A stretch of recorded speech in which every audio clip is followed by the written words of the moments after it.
DK Suresh Vinay Kulkarni ವಿರುದ್ಧ ಈಶ್ವರಪ್ಪ ತಮ್ಮ ಆಕ್ರೋಶವನ್ನ ವ್ಯಕ್ತಪಡಿಸಿದ್ದಾರೆ.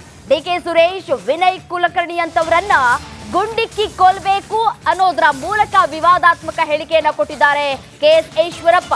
ದೇಶ ಒಡೆಯುವಂತಹ ಮಾತುಗಳನ್ನಾಡುವವರನ್ನ ಗುಂಡಿಕ್ಕಿ ಕೊಲ್ಲಬೇಕು, ಗುಂಡಿಕ್ಕಿ ಕೊಲ್ಲುವಂತೆ ಆದೇಶಿಸುವುದಕ್ಕೆ ಮೋದಿಗೆ ಮನವಿಯನ್ನ ಮಾಡಿಕೊಳ್ತೇನೆ ಅಂತ ಹೇಳಿ ದಾವಣಗೆರೆಯಲ್ಲಿ ವಿವಾದಾತ್ಮಕ ಹೇಳಿಕೆಯನ್ನ ಕೊಟ್ಟಿದ್ದಾರೆ ಈಶ್ವರಪ್ಪ. ಸಂಸದ ಡಿಕೆ ಸುರೇಶ್ ಹಾಗೂ ಶಾಸಕ ವಿನಯ್ ಕುಲಕರ್ಣಿ ಅವರನ್ನ ರಾಷ್ಟ್ರದ್ರೋಹಿಗಳು, ಇವರು ಹಾಗೆ ದೇಶ ವಿಭಜನೆಯ ಹೇಳಿಕೆಯನ್ನ ನೀಡುವವರನ್ನ ಗುಂಡಿಕ್ಕಿ ಕೊಲ್ಲಬೇಕು ಅಂತ ಹೇಳಿ ವಿವಾದಾತ್ಮಕ ಹೇಳಿಕೆ ಕೊಟ್ಟಿದ್ದಾರೆ ಕೆಎಸ್ ಈಶ್ವರಪ್ಪ. ಇಬ್ಬರು ರಾಷ್ಟ್ರದ್ರೋಹಿಗಳು ಡಿಕೆ ಸುರೇಶ್ ಮತ್ತು ವಿನಯ್ ಕುಲಕರ್ಣಿ. ನಾವು ದಕ್ಷಿಣ ಭಾರತವನ್ನ ಬೇರೆ ರಾಷ್ಟ್ರವಾಗಿ ಕೇಳ್ತಿದ್ದಾರೆ ಅಂತ ಹೇಳಿರಲ್ಲ, ಆ ಎರಡು ರಾಷ್ಟ್ರದ್ರೋಹಿಗಳನ್ನ ನಿಮಗೆ ತಾಕತ್ತಿದ್ರೆ ಪಕ್ಷದಿಂದ ಕಿತ್ತು ಬಿಸಾಕಿ ಅವಾಗ ನಿಮಗೆ ಗೊತ್ತಾಗತ್ತೆ ನಿಮ್ಮ ಅಧ್ಯಕ್ಷ ಹೋಗೋದು ಅಂತ. ನಿಮಗೆ ತಾಕತ್ತಿಲ್ಲ, ಹೆಂಗಾರು ಮಾಡಿ ಎಲ್ಲಾರನ್ನೂ ಒಟ್ಟಾಗಿ ಇಟ್ಕೋಬೇಕು. ಇನ್ನೊಂದು ಬಾರಿ ಈ ರೀತಿ ಮಾತುಗಳಾಡಿದ್ರೆ ಈ ಸಭೆಯ ಮುಖಾಂತರ ನಾನು ನರೇಂದ್ರ ಮೋದಿ ಅವ್ರಿಗೆ ಹೇಳಕ್ ಇಷ್ಟಪಡ್ತೇನೆ, ಡಿಕೆ ಸುರೇಶ್ ವಿನಯ್ ಕುಲಕರ್ಣಿ ಇಂಥ ರಾಷ್ಟ್ರದ್ರೋಹಿಗಳು ದೇಶವನ್ನ ಛಿದ್ರ ಮಾಡ್ತೀವಿ ಅಂತ ಹೊರಡ್ತಾರಲ್ಲ, ಅವ್ರಿಗೆ ಗುಂಡಿಕ್ಕಿ ಕೊಲ್ಲಂತ ಕಾನೂನು ತನ್ನಿ. ಇದನ್ನ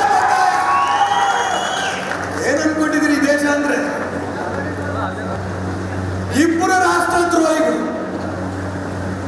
ಡಿಕೆ ಸುರೇಶ್ ಮತ್ತು ವಿನಯ್ ಕುಲಕರ್ಣಿ.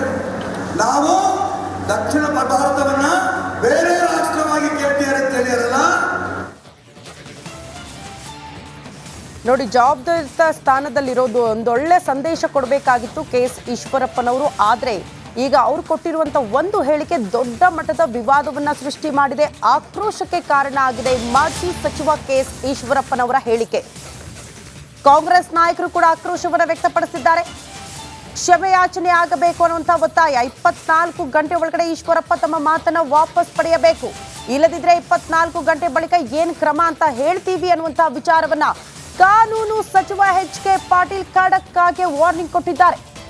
ಒಮ್ಮಿಂದೊಂಬಲೆ ಪ್ರಚಾರಕ್ಕೆ ಬರೋದಕ್ಕೆ ಪ್ರಚೋದನಕಾರಿ ಹೇಳಿಕೆಗಳನ್ನ ಕೊಟ್ಟಿದ್ದಾರೆ. ಹೀರೋ ಆಗ್ಬಿಡ್ತೀವಿ ಅಂತ ಇಂಥ ಹೇಳಿಕೆ ನೀಡಬಾರದು ಅಂತ ಎಚ್.ಕೆ. ಪಾಟೀಲ್ ಆಕ್ರೋಶವನ್ನು ವ್ಯಕ್ತಪಡಿಸಿದ್ದಾರೆ. ವಿವಾದದ ಕಿಡಿ ಹೊತ್ತಿಸಿದ್ದಾರೆ ಮಾಜಿ ಸಚಿವ ಕೆಎಸ್ ಈಶ್ವರಪ್ಪನವರು. ಎಚ್.ಕೆ. ಪಾಟೀಲ್ ಅವರ ವಾರ್ನಿಂಗ್, 24 ಗಂಟೆಯ ಡೆಡ್ಲೈನ್. ಈ ಪ್ರಚೋದನಕಾರಿ ಮಾತುಗಳು ಇವು ನಮ್ಮನ್ನು ಏನು ಒಮ್ಮಿಂದೊಮ್ಮಕ್ಕಳೇ ಹೆಚ್ಚು ಪ್ರಚಾರ ಗಿಟ್ಟಿಸಿ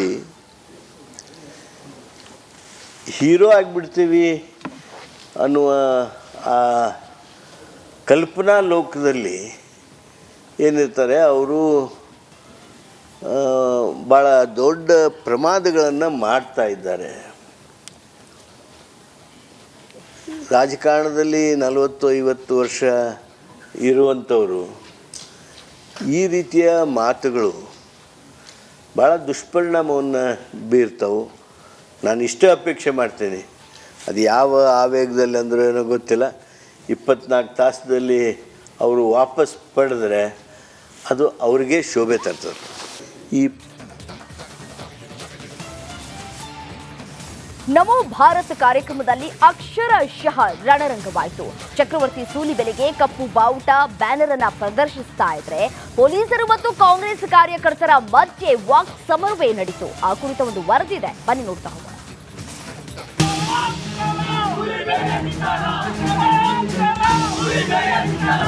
ನಮೋ ಭಾರತ್ ಕಾರ್ಯಕ್ರಮ ಇನ್ನೇನು ಶುರುವಾಗಬೇಕು. ಅಷ್ಟರಲ್ಲೇ ನುಗ್ಗಿ ಬಂದ ಕಾಂಗ್ರೆಸ್ ಕಾರ್ಯಕರ್ತರು ಮತ್ತು ಬಿಜೆಪಿ ಕಾರ್ಯಕರ್ತರ ಮಧ್ಯೆ ಕದನವೇ ನಡೆಯಿತು. ನೋಡ್ತಿದ್ದಂತೆ ಕಾರ್ಯಕ್ರಮದ ಅಖಾಡ ರಣಾಂಗಣವಾಯಿತು. ಚಿಕ್ಕಮಗಳೂರು ನಗರದ ವಿಜಯಪುರ ಬಡಾವಣೆಯಲ್ಲಿ ಇಷ್ಟೆಲ್ಲ ಹೈಡ್ರಾಮಾ ನಡೆಯಿತು. ಚಕ್ರವರ್ತಿ ಸೂಲಿಬೆಲೆ ನೇತೃತ್ವದಲ್ಲಿ ನಮೋ ಭಾರತ್ ಕಾರ್ಯಕ್ರಮ ಆಯೋಜಿಸಲಾಗಿತ್ತು. ಇದಕ್ಕೆ ಕಾಂಗ್ರೆಸ್ ಯುವ ಮೋರ್ಚಾ ಕಾರ್ಯಕರ್ತರು ಕಪ್ಪು ಬಾವುಟ ಪ್ರದರ್ಶಿಸೋಕೆ ಮುಂದಾದರು. ಇನ್ನೇನು ಕಾರ್ಯಕ್ರಮ ವೇದಿಕೆಯತ್ತ ಚಕ್ರವರ್ತಿ ಸೂಲಿಬೆಲೆ ಆಗಮಿಸುತ್ತಿದ್ದಂತೆ ರತ್ನಗಿರಿ ರಸ್ತೆಯಲ್ಲಿ ಕಾಂಗ್ರೆಸ್ ಯುವ ಮೋರ್ಚಾ ಕಾರ್ಯಕರ್ತರು ಧಿಕ್ಕಾರ ಕೂಗಿದ್ರು. ತಕ್ಷಣ ಅವರನ್ನ ಪೊಲೀಸರು ವಶಕ್ಕೆ ಪಡೆದರು. ಚಿಕ್ಕಮಗಳೂರು ನಮೋ ಭಾರತ್ ಕಾರ್ಯಕ್ರಮಕ್ಕೆ ಬಂದಿರತಕ್ಕಂಥ ಸುಳ್ಳಿನ ಸರ್ದಾರ ಸೂಲಿಬೆಲೆ ಅವರ ವಿರುದ್ಧ ಇವತ್ತು ನಮ್ಮ ಚಿಕ್ಕಮಗಳೂರು ಜಿಲ್ಲಾ ಯುವ ಕಾಂಗ್ರೆಸ್ ವತಿಯಿಂದ ಕಪ್ಪು ಬಾವುಟವನ್ನು ಪ್ರದರ್ಶನ ಮಾಡಿದ್ದೀವಿ. ನಮ್ಮ ಉದ್ದೇಶ ಇಷ್ಟೇ, ನಮೋ ಭಾರತ್ ಕಾರ್ಯಕ್ರಮವನ್ನು ಹಾಳು ಮಾಡ್ತಕ್ಕಂಥ ಕೆಲಸ ನಮ್ದಲ್ಲ. ಏನು ಸೂಲಿಬೆಲೆ ಅವರು ಏನು ಸುಳ್ಳು ಹೇಳ್ತಾ ಇದ್ದಾರೆ, ಇವತ್ತು ಸುಳ್ಳಿನ ಸರ್ದಾರ ಇವತ್ತು ಏನು ಎಲೆಕ್ಷನ್ ಬಂದಾಗ 4 ವರ್ಷಕ್ಕೊಮ್ಮೆ ಅವರು ಕಾಣಿಸ್ಕೊಂತಾರೆ. ಅವ್ರೇನು ಬರೇ ಪ್ರತಿ ದಿವಸ ಸುಳ್ಳು ಹೇಳ್ಕೊಂಡು ಜೀವನ ಮಾಡ್ತಾ ಇದ್ದಾರೆ. ಅದ್ರ ವಿರುದ್ಧ ನಾವು ಇವತ್ತು ಕಪ್ಪು ಬಾವುಟ ಪ್ರದರ್ಶನ ಮಾಡಿದ್ದೀವಿ.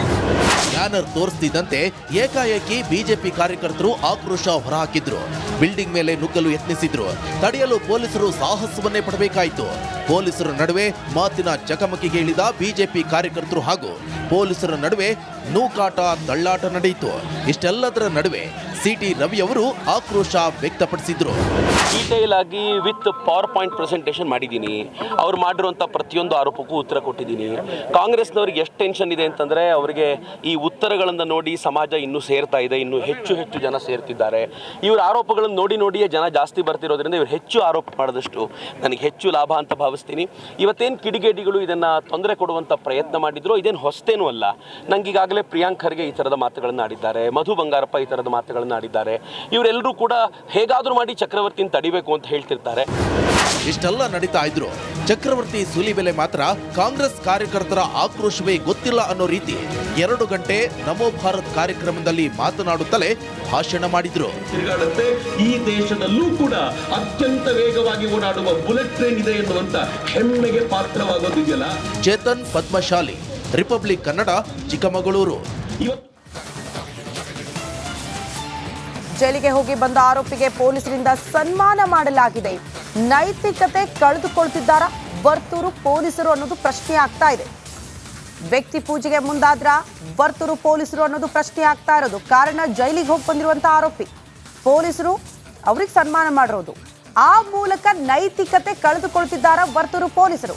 ವ್ಯಕ್ತಿ ಪೂಜೆಗೆ ಮುಂದಾದ್ರ ವರ್ತೂರು ಪೊಲೀಸರು ಅನ್ನೋದು ಪ್ರಶ್ನೆ ಆಗ್ತಾ ಇದೆ. ವರ್ತೂರು ಸಂತೋಷ್ಗೆ ಸಬ್ ಇನ್ಸ್ಪೆಕ್ಟರ್ ಸನ್ಮಾನ ಮಾಡಿರೋದು.